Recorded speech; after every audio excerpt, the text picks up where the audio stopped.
তো একটা বিশেষ কথা বলার ছিল। যারা পড়ালেখার বিষয় বা সাথে স্টাডি বিষয়ে আসতে চান বা যারা ভেবে থাকেন তাদের বাস সামনে রাশিয়ার একটা বড় ইনটেক আছে, সেটা হচ্ছে সেপ্টেম্বর ইনটেক। এই ইনটেকটাতে আপনার মূলত প্রচুর স্টুডেন্ট আসে রাশিয়াতে। ওখানে পার হওয়ার জায়গা নেই, পারটা হবে।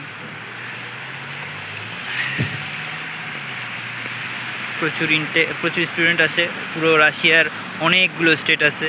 আপনার যে স্টেটে আপনার পছন্দ হবে সে একটা স্টেট বেছে নেবেন, তারপর সেখানে ইউনিভার্সিটি চয়েস করবেন, তারপর সেখানে অ্যাপ্লাই করবেন। হ্যাঁ, রাশিয়াতে যেহেতু ব্যাংকিং সুইফট বন্ধ, সেহেতু অবশ্যই আপনি কোনো এজেন্সির কাছে যাবেন না, কারণ গেলে আপনার টাকাটা শুধু নষ্ট হবে। তারা অ্যাপ্লিকেশন করে দিতে পারবে না, কারণ টিউশন ফি তারা পে করতে পারবে না। টিউশন ফি পে করার জন্য হলেও আপনার রাশিয়াতে থাকে এমন কোনো বড় ভাইয়ের মাধ্যমেই অ্যাপ্লাই করাতে হবে। যেমন আমরা যখন এসেছিলাম তখন আমাদের এক বড় ভাই ছিল, তিনি আমাদের অনেক হেল্প করছেন। অবশ্যই এই স্টেটে আসা পর্যন্ত তিনি আমাদের অনেক কিছু দিয়ে হেল্প করছেন বলতেই পারেন।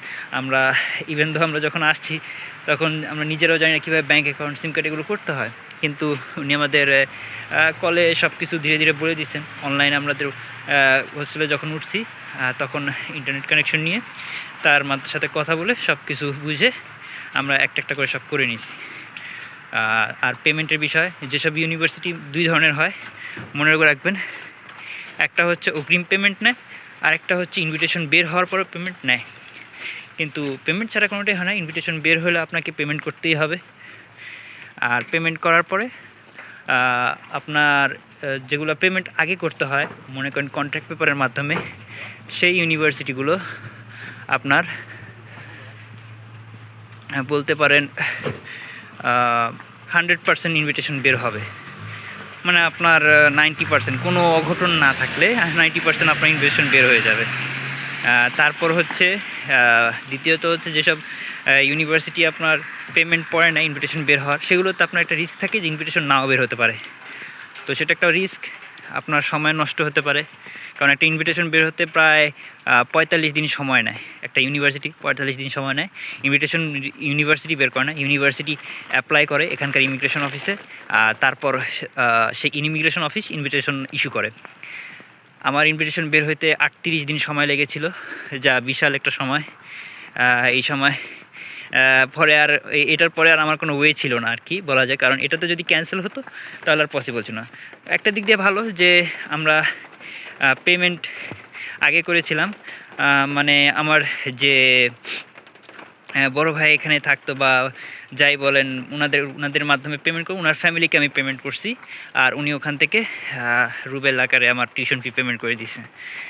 এতে করে আমার টিউশন ফিটাও আগে পে করা হয়ে গেল কন্ট্রাক্ট পেপার অনুযায়ী, এবং ইনভিটেশনও 100% বের করে নেওয়ার চান্স থাকলো। যখন ইনভিটেশন বের হয়ে যায় তখন আরেকটা ডিসিশন নিতে হয় যে কখন আপনি এম্বাসিতে দাঁড়াবেন। অবশ্যই আপনাকে এখন যেহেতু রাশিয়ান এম্বাসিতে অ্যাপয়েন্টমেন্ট সিস্টেম করছে, আপনাদের জন্য একটা বড় সুযোগ। এম্বাসির যে টেলিগ্রাম গ্রুপ আছে সেখানে আপনি সব সময় খোঁজ রাখবেন যে কখন তারা ইনভিটেশন ছাড়ে বা কখন তারা অ্যাপয়েন্টমেন্ট ছাড়ার সময় কিন্তু তারা বলে না যে আমরা এই তারিখে ছাড়বো, তারা হঠাৎ করে ছেড়ে দেয়। তাই আপনাদেরকে তাদের টেলিগ্রাম গ্রুপে অ্যাড হয়ে থাকতে হবে। যখন তারা ছাড়বে আপনার সাথে সাথে একটা স্লট বুক করে নেবেন। আপনার মাথায় বুদ্ধি থাকতে হবে যে আপনার ইনভিটেশন বের হতে 1 মাস সময় নেয় বা 45 দিন সময় নেয়। তো ওই হিসাব করে একটা ডেট সেট করে আপনি অ্যাপয়েন্টমেন্ট নিয়ে রাখবেন যে এই কয়দিন 40-45 দিন পরে অ্যাপয়েন্টমেন্ট নেবে। অ্যাপয়েন্টমেন্টটা যাতে এমন হয় যে আপনার ইনভিটেশনও বের হলো, মেডিকেল এবং হচ্ছে আপনার কিছু ফাইন্যান্সিয়াল এফিডেভিট আছে, ওগুলো করতে হয়। ওগুলো কমপ্লিট করে একদম ডাইরেক্ট অ্যাপয়েন্টমেন্টে দাঁড়ায় গেলেন। অবশ্যই আপনার একটু ইংলিশ ভালো করে শিখবেন। রাশিয়ান এম্বাসিতে তিনটা অ্যাম্বাসেডর আছে, 3 জন অ্যাম্বাসেডর আছে। এর মধ্যে 2 জন পুরনো, 1 জন নতুনটা অনেক ভালো যতটুকু শুনছি। যারাই ওনার কাছে গেছে কারো ভিসা রিজেক্ট হয় নাই। আরেকজন আছে মাইকেল, অনেকে মিখাইল বলে, আমি জানি না কি। তার কাছে আমি গেছিলাম, সে অবশ্য আমার ভিসাটা গ্র্যান্ট করছে। যতটুকু শুনছি সে খুবই কম ভিসা গ্র্যান্ট করে, সে ফোকাস করে স্টুডেন্ট ইংলিশে কথা বলতে পারে কিনা। আর আরেকটা হচ্ছে আচ্ছা মাইকেল, আরেকটা কে ছিল, ইভানোকোভিচ, শামিম, আরেকটা অ্যাম্বাসেডরের নাম কি ছিল? আলেকজান্দ্রা দা।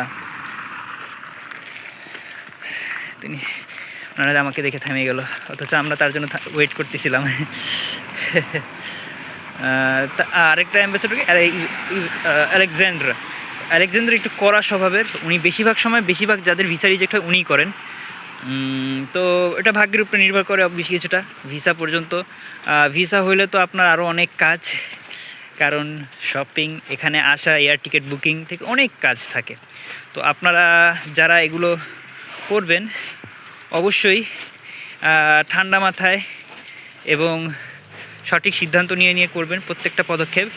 কারণ এক জায়গায় একটা ভুল, ইভেন দো আপনার যদি ট্রান্সলেশন, মানে আপনি যখন ভার্সিটিতে অ্যাপ্লাই করবেন তখন কিন্তু আপনার রাশিয়ান ভাষায় ট্রান্সলেশন থাকতে হবে সার্টিফিকেট এবং পাসপোর্টগুলোর, যা রাশিয়াতে থাকা একটা কোনো বড় ভাইয়ের মাধ্যমে আপনি করায় নেবেন। 20,000 টাকা থেকে 25,000 টাকার মতো লাগে এখানে, এবং আপনি যখন এখানে আসবেন তখন ওনারা আবার দিয়ে দিবে আপনাকে। আপনার এই ডকুমেন্টগুলো আপনার কাছেই থাকবে, আপনার থেকে কেউ নিবে না, বা ওটা অন্য কারো কাজে লাগবে না। তারপর হচ্ছে এই ট্রান্সলেশন সার্টিফিকেটগুলোতে অবশ্যই খেয়াল রাখতে হবে কোনো তথ্যে, কোনো ওয়ার্ডে ভুল যেন না থাকে। তারপর আপনার মেডিকেল রিপোর্ট এগুলোতেও, আর পাওয়ার অফ অ্যাটর্নি এটাতেও দেখবেন, খেয়াল রাখবেন। আরেকটা জিনিস হচ্ছে আপনার ফাইন্যান্সিয়াল এফিডেভিট। আর বাংলাদেশের বর্তমান জিনিস তো জানেনই যে অনেকেই 4 কোটি 5 কোটি দেখায় দেয়, কিন্তু তাদের কিছুই থাকে না। এটা একটা প্রবলেম। আই থিঙ্ক ওই সাইডে দিয়ে হেঁটে যাওয়াটা ভালো হবে, এদিকে বরফ বেশি।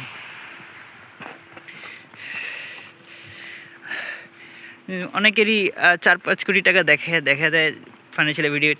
ইভেন দো অনেকে ফাইন্যান্সিয়াল এফিডেভিট পড়েও না, অনেকে ফাইন্যান্সিয়াল এফিডেভিটের যে মা বাবার সাইন, যে স্পন্সর করবে তার সাইন দিতে হয় এটাও জানে না। আপনাকে অবশ্যই অনেক কিছু জানতে হবে ওই ফাইন্যান্সিয়াল এফিডেভিট বা আপনার যেটাই বলেন ওগুলো করার সময়। আপনার বেশি দেখানোর দরকার নেই, 2 কোটি 1 কোটি 2 কোটি এরকম দেখালেও চলে। তারা আপনার একটা মোটামুটি বুঝে ফেলবে, তারা আপনি মোটামুটি পজিশনে আছেন, পড়তে পারেন, আপনার মা বাবার একটা ভালো ইনকাম আছে। আর হ্যাঁ, আপনাকে ওই ফাইন্যান্সিয়াল এফিডেভিটটা ভালো মতো পড়তে হবে, কেননা ওখান থেকে যদি প্রশ্ন করে আর আপনি যদি না পারেন আপনার ভিসা ক্যান্সেল হওয়ার চান্স অনেক বেশি। সচরাচর যাদের ভিসা দিতে চায় তাদের ভিতরে ডেকে হলেও অনেক প্রশ্ন করে হলেও, যদি হ্যাঁ যে মনে করে না স্টুডেন্টের সঠিক আছে, স্টুডেন্ট আছে, তাহলে তাকে ভিসা দিয়ে দেয়, বেশি একটা কিছু বলে না। বাট আপনার প্রত্যেকটা প্রশ্নে প্রত্যেকটা কথায় ভুল থাকলে আপনাকে রিজেক্ট দিবেই। আর আপনাকে ইংলিশটা একটু বুঝতে হবে সে কী বলতে চাচ্ছে, আর সাথে তার প্রশ্নের উত্তর দিতে হবে। তাড়াহুড়া করা যাবে না, ওভার কনফিডেন্স হওয়া যাবে না, এবং বেশি কথা বলা যাবে না। যতটুকু সে জিজ্ঞাসা করে সতটুকু বলা এবং সঠিকভাবে বলা। আমি আমার অনেক ফ্রেন্ডকে দেখছি তারা একই ইনভিটেশনে 3বার অ্যাপয়েন্টমেন্টের জন্য 3বারই তারা রিজেক্ট খাইছে। সে এই দিক থেকে বুঝতে হবে যে রিজেক্ট একবারও খাওয়া যাবে না, কারণ একবার অ্যাপ্লিকেশনের জন্য ভিসাতে 20,000 টাকা লাগে। আপনি একবার রিজেক্ট খেলে আপনাকে আবার একবার যে 20,000 লাগবে এমন না, আপনার মেডিকেল সার্টিফিকেট রেখে দেবে, তাহলে মনে করেন আপনাকে আরও 10,000 লাগবে, 30,000-এর মতো টাকা লাগবে আপনার আবার। তো সেটা আরও বেশি এক্সপেন্সিভ হয়ে যায়, আপনার খরচ বাড়িয়ে দিবে। আর রাশিয়াতে আসার পর অনেক রকমের খরচ আছে, এটা নিয়ে পরে আর একটা ভিডিও বানাবো। আপাতত এই পর্যন্তই। আমরা আমাদের সব বরাবর শপে এসে পড়ছি। এ পর্যন্তই বললাম, আপনারা সিদ্ধান্ত নেন, কেননা সামনে ইনটেক কাছাকাছি, বলতে পারেন। আর 1-2 মাস পর থেকে সবাই ফাইল নেওয়া শুরু করবে। তো যদি স্টুডেন্ট আসে তাহলে আমি আগে থেকেই স্লট নিয়ে রাখবো, এটা যে কেউ করবে, স্বাভাবিক। আর তারা যেহেতু অভিজ্ঞ তাদের অবশ্যই থাকবে, স্টুডেন্ট থাকবে না এমন না, স্বাভাবিক। সিদ্ধান্ত একলা নেবেন না, অবশ্যই আপনার ফ্যামিলির সাথে কথা বলে নেবেন। সবাইকে আল্লাহ হাফেজ। এ পর্যন্তই করলাম ভিডিও।